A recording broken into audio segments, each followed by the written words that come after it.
indigo dengan ilmu tasawuf itu jelas berbeda. Karena kalau indigo itu dedukasi otak, yang mainnya itu adalah tentang perkembangan dan kecerdasan otak. Jadi itu hanya bisa dikatakan bisa merasakan atau hanya firasat saja. Jadi kalau untuk orang indigo itu bisa merasakan, bisa mencium, tetapi tidak bisa melihat. Kadang bisa melihat tetapi tidak bisa berkomunikasi. Jadi bisa dikatakan indigo itu adalah kecerdasan otak tingkat tinggi yang disebut dengan firasat, feelingnya tepat atau instingnya tepat. Beda hal dengan yang namanya ilmu tasawuf. Di sini tasawuf tergolong dalam 7 ilmu mata batin.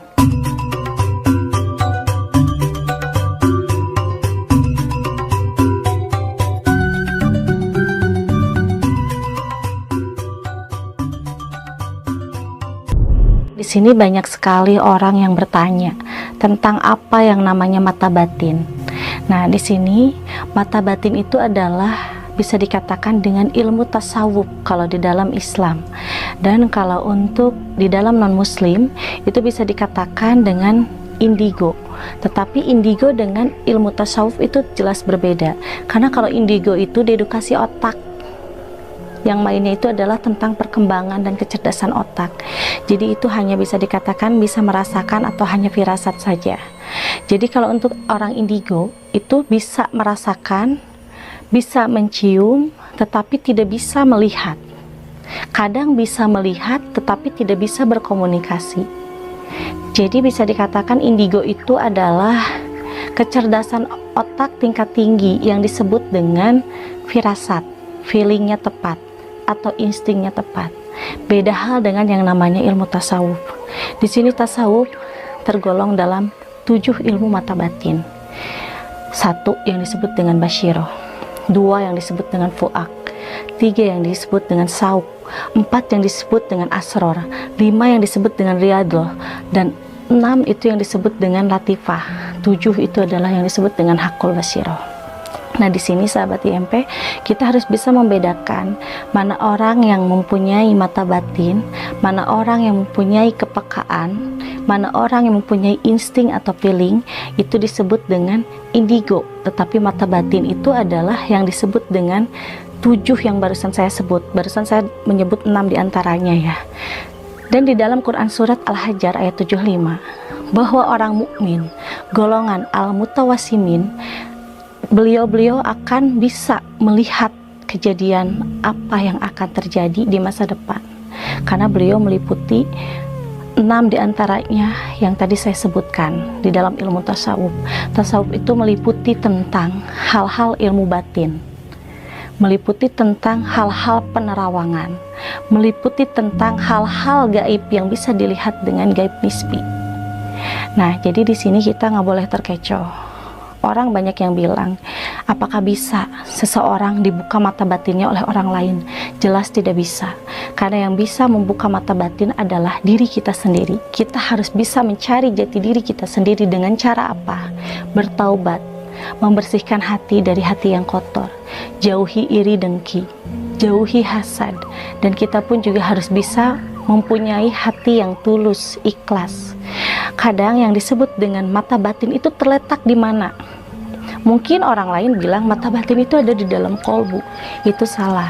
Mata batin itu ada di depan muka otak, terhalang oleh antara tulang hidung kanan kiri dan tulang halis kanan kiri. Itu yang disebut dengan mata batin. Makanya di situ, di saat kita memusatkan pikiran, memusatkan hati, kita dari hati akan naik ke atas otak kita, dan otak kita di situ akan berpantang dan juga akan berpegang teguh dengan keyakinan kita. Makanya di situ seseorang yang mempunyai mata batin akan banyak berpikir, akan banyak belajar, akan banyak memusatkan antara hati dan pikiran agar mencapai ke dalam satu tujuan. Yang disebut dengan meditasi itu salah satunya untuk bisa membuka mata batin agar bisa mencapai satu tujuan apa yang akan kita lihat. Mungkin yang mempunyai ilmu tasawuf atau mata batin itu bisa melihat sesuatu yang akan terjadi, tetapi hanya satu yang tidak bisa dilihat, itu adalah takdir, yaitu kematian. Sesungguhnya kematian hanyalah milik Allah Subhanahu wa Ta'ala. Mungkin kita akan menjelaskan salah satu di antaranya atau dua di antaranya ya. Yang disebut dengan basiroh itu kita kan bisa mendeteksi seseorang di dalam hatinya sedang berkata apa, di dalam pikirannya sedang memikirkan apa, dan juga kita bisa mendeteksi kebohongan seseorang itu. Contoh, misalkan kita lagi berhadapan dengan satu orang, dan satu orang itu berbicara A, ternyata di dalam hatinya B. Yang mempunyai basiroh itu pasti akan tahu orang ini berbohong. Tetapi kita yang mempunyai basiroh itu tidak boleh mempunyai sifat ujuk riya takabur. Kita pura-pura nggak tahu aja. Sesungguhnya yang tahu adalah dirinya dia sendiri dan juga Allah Subhanahu wa Ta'ala. Kita tahu tapi kita tidak berhak untuk menyebutkan. Terus fuak itu apa sih gitu kan? Fuak itu adalah orang yang bisa mendeteksi tentang prediksi yang akan terjadi di masa depan. Asror, apa itu asror? Asror itu adalah kita bisa melihat tentang hal-hal gaib yang disebut dengan gaib nisbi. Contoh, kita bisa melihat adanya karuhun kita datang ya. Kita bisa melihat juga orang yang mati gentayangan yang ingin disempurnakan, itu kita bisa berkomunikasi. Nah, riyadloh itu apa gitu kan? Riyadloh itu bisa kita mendeteksi orang-orang yang memang mempunyai hati yang buruk terhadap kita. Contoh, kita kenal dengan orang dan orang itu berada di seberang lautan.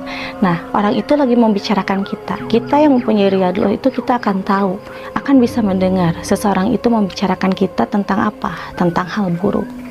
Nah, latifah itu apa? Kita akan bisa mendeteksi orang-orang yang memang mempunyai niat dan tujuan baik terhadap kita. Di situ kita patut untuk bisa membantunya. Jadi gini, orang yang meminta syariat kepada orang yang mempunyai ilmu tasawuf itu harus mempunyai hati yang ikhlas. Jangan pernah pamrih. Karena dengan meminta syariat kepada orang yang punya ilmu tasawuf, Allah Subhanahu wa Ta'ala akan mengabulkan. Hakikat tetap kita kepada Allah, tetapi syariat itu diwajibkan adanya orang tasawuf. Karena apa? Itu untuk membantu orang-orang yang membutuhkan. Nah, di situ dengan satu syarat, harus saling ikhlas. Kalau kita meminta tolong, meminta bantuan kepada orang ilmu tasawuf, tidak mempunyai hati ikhlas, jelas semua tujuannya tidak akan dikabul oleh Allah Subhanahu wa Ta'ala. Karena orang tasawuf itu orang yang dipilih oleh Allah Subhanahu wa Ta'ala dengan bisa terbukanya mata batin, meliputi 6 diantaranya yang tadi saya sebutkan, yang sungguh luar biasa. Berarti sudah termasuk orang pilihan dari Allah. Maka dari itu, seseorang yang meminta syariat kepada orang yang punya ilmu tasawuf tetapi mempunyai hati yang tidak baik atau berprasangka buruk, seuzon, jelas semua tujuannya tidak akan dikabul. Bukan berarti Allah tidak adil, Allah sangat adil, tetapi kembali lagi ke dalam diri kita masing-masing. Diri kita ikhlas tidak?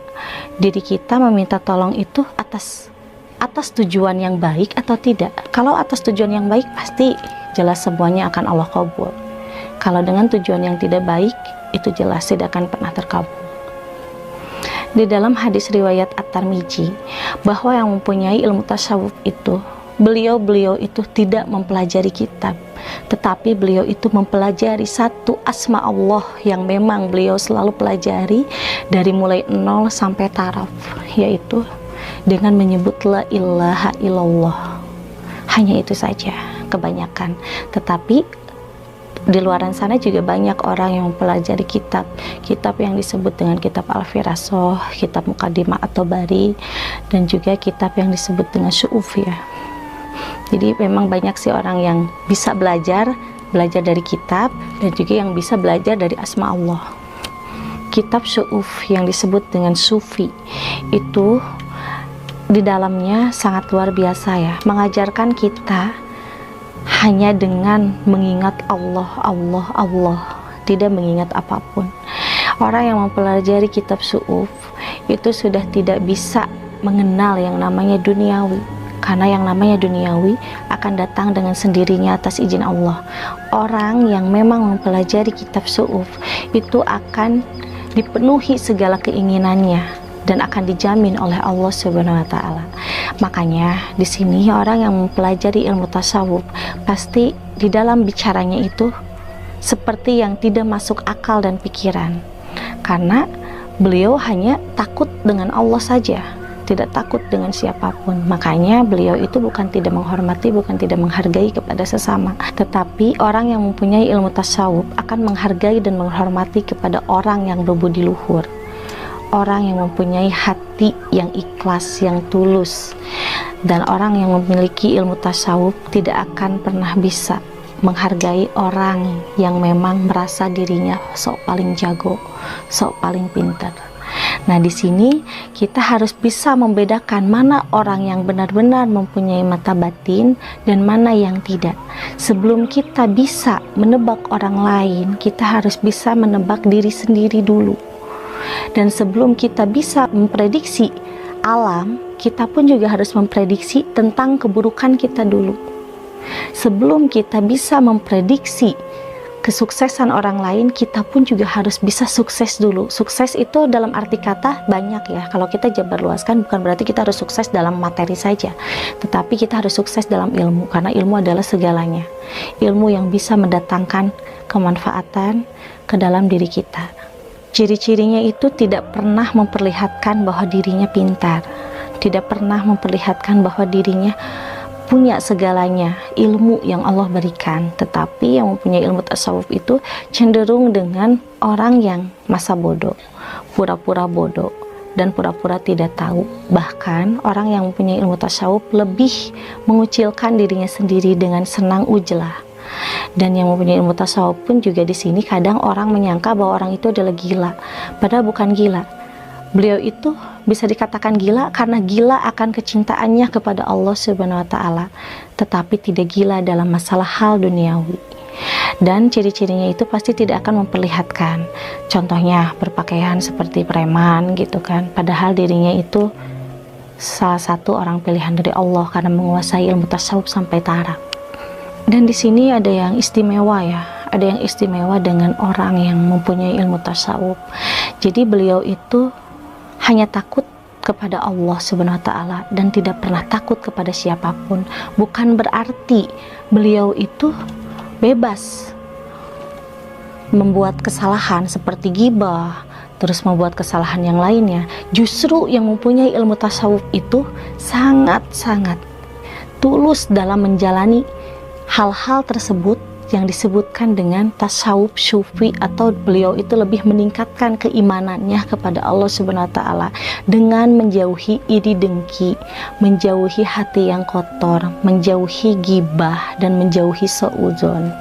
Jadi yang mempunyai ilmu tasawuf itu benar-benar yang disebut dengan kosong adalah isi dan isi adalah kosong. Itulah orang tasawuf atau sufi.